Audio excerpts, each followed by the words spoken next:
kasing-kasing ko pertidyong kulbaan na unsa ining gibati ko sa imuha kay tungod klasta ka kung ikaw akong makita na mura kog maratul ug mataranta di masabot ang akong kalipay o gibati kay tungod klasta ka. First time hinibati ko ang feelings sa usa ka person, usa ka feelings nga nagahatag nako sa pagkamalipayon. Sige adlaw nga makita tagang nga galakaw akong mata gapilit lang si mo akong pananaw.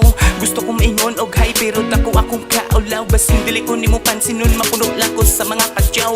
Pero sige lang og okay lang at least nakita nataka ako'y komportable na akong adlaw kompleto pa sa matag adlaw gabi.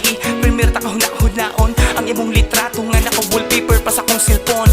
Dugay ko nang na-realize nga ikaw akong gi-idolize tungod sa imong pamurma o sa imong pagka-beautiful eyes.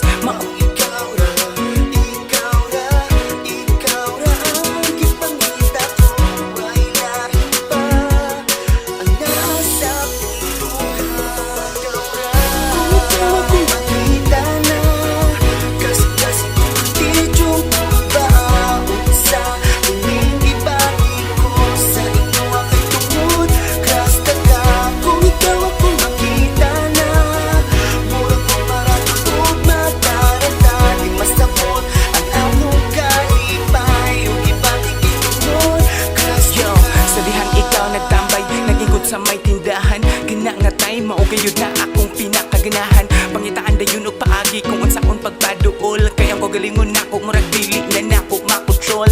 Sige lang og pangutana kung ayos na ba ang forma kung ako ginaba kung pogi na ba wala na bay dakong problema.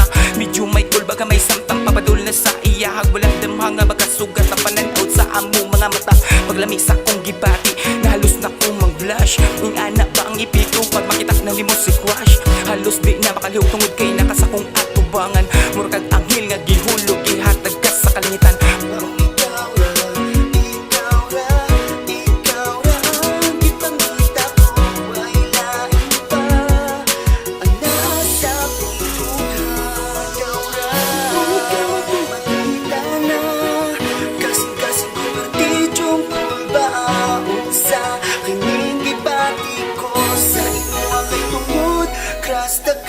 Kung ikaw akong makita na kasing-kasing ko partidyong kulba unsa ining ibati ko sa inyo kay tungod klasta ka. Kung ikaw akong makita na mura kog maraton ug mataranta di mas tabot ang akong kalipay ug ibati kay tungod klasta